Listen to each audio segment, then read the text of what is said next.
Surging property prices are driving up our wealth. Let's have a look. Hello everyone, Florian.heise here, and welcome to another episode of HeiseSays. Grab your stein of coffee because we're going to have a look at an article from Mortgage Business. It's discussing, household wealth is at a peak. We're rich. Australians are rich. And I think we all know why. It's to do with property prices, everyone. So much of our wealth is tied up in property prices. So much of the economic growth and activity of our nation is in property. So much of our culture is tied to property. And I would imagine the ego of a lot of men is tied up in their property. So, total household wealth reached a high of 13.4 trillion in the June quarter, primarily due to rising property prices, according to the ABS. New figures from the ABS have shown total household wealth rose 5.8% to 735 billion in the June quarter, with residential property assets contributing 4.5% of the quarterly growth. Are you surprised?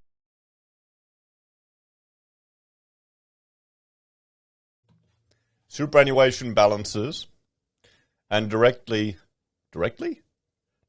shares followed at 1.1 percentage points and 0.3 points respectively. Yes, so houses. Wealth per capita had raised to a record high of 522,000. ABS head of finance and wealth, Catherine Keenan, commented residential property prices had recorded their strongest quarterly growth on record of 6.7%. Now remember, just a refresher, we did have our first recession in 28 years. Additionally, non-financial assets owned by households increased in value by 6.4%, or 782.2 billion. There'd been 576.5 billion rise in land and dwellings. The strongest property price growth reflected record low interest rates, rising consumer confidence, and demand being greater than the levels of housing stock on the market, Ms. Keenan said.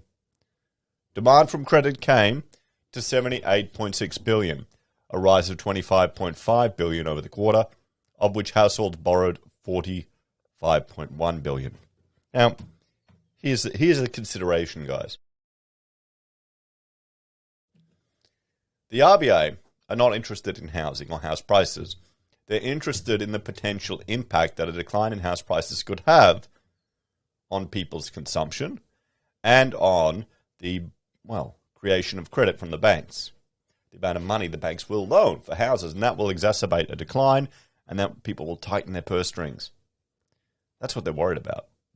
Everyone's invested in continuing the property bubble here in Australia. Politically, we saw attempting to even abolish negative gearing, not for themselves, but for future generations, lost the election for Shorten. I wonder if he'll come back. Household demand for credit was strongest it has been since the June quarter of 2007, when most consumers chasing new home loans amid the heightened property market.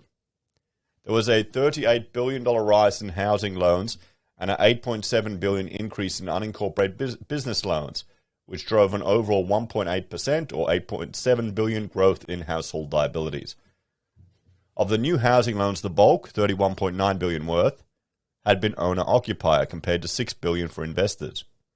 Meanwhile, private non-finance corporations borrowed $13.3 billion, although the bulk of funding came from equity rising. Meanwhile, the deposit assets of banks with the RBA increased to $341.8 billion as the central bank injected further liquidity into the financial system in line with its monetary policy goals. Liquidity helped the quarterly growth of $26 billion, or 1% of the bank's loan assets. Growth in owner-occupier loan balances was the strongest in 5 years, consistent with ABS seasonally adjusted owner-occupier loan commitments, which reached new heights for the first 6 months in 2021. Deposit accounts grew by $45.1 billion, or 1.7% to 2.7. The ABS noted that for the first time since the onset of the pandemic, Private non-financial corporations had driven the rise in deposits, keeping them steady through April and May before increasing them in June as lockdowns began in New South Wales. Households, meanwhile, saw their weakest increase in deposits in 2 years due to increased household spending pre-lockdown. So, let's have a bit of a talk about this. What does this actually mean? Well, here's the consideration, everyone. Our wealth is so tied up into property here in Australia. This is something I've been, talking about for a few years now. And looking at it, I mean, the reason I started talking about all this on YouTube is being a small business person in the architectural profession, trying to get a bit of an understanding of what's going on with the crazy property market, seeing how much these things are sold for, apartments or multi-res, when you see how much they're actually built for. Such a disconnect. And it was quite frustrating as a designer, what you'd earn in fees to design and document and coordinate a complex project, and the real estate agent flipping a few apartments would earn more. That just teaches me I should get into real estate. But the point is, looking at that, what incentive is there? Well, for me, it really was just sitting there for a year looking at our property prices in our house that we'd bought and how much it went up in that year's time. And then going to Rachel, going, look at this, how much we made here from this house. We could realize this equity if we wanted to, compared to our business. What's had more stress? There was an auction literally a few houses away from me, sold significantly more than I would have imagined for a little too better. They're pretty much just paying for the land there. So it's still going crazy. We've got predictions of houses going up 18%. And we saw the speech we did it on a live stream from our Reserve Bank assistant governor, one of them. And the issue is, for them, it's not house prices, it's just maintaining the flow of money, maintaining people going. And so long as they're serviceable, they're not going to worry. So the question is, given that so much of our wealth is tied up in housing, so much of our economy and our identity as a nation, I would say, is tied up in the housing market, given that the government uses it to intervene in the economy. The question is, will there be a correction? The question is, will the government have enough time, and do people have sufficient buffers to ride out before the government intervenes, if there's a significant correction? That's what I'm thinking. And what's a significant correction? What is a 20% fall next year in property if it's just gone up 20% this year? Does it matter that much? How can we get off this bloody addiction to property? This has to be a multi-generational shift away from it, because it's tying up more of our resources, more of our entrepreneurs, more of our thinkers, more of our innovation is all going into property. Less incentive then to do anything else. People are calling for manufacturing, innovation here in Australia. We have some, but we're not going to get the same as other countries, because you'd be crazy to do it. Buy a house, flip, make more money, less stress. We'll have to see. I would hope we could have a gradual phasing out of interventions in the market that are propping up housing. You need to increase supply.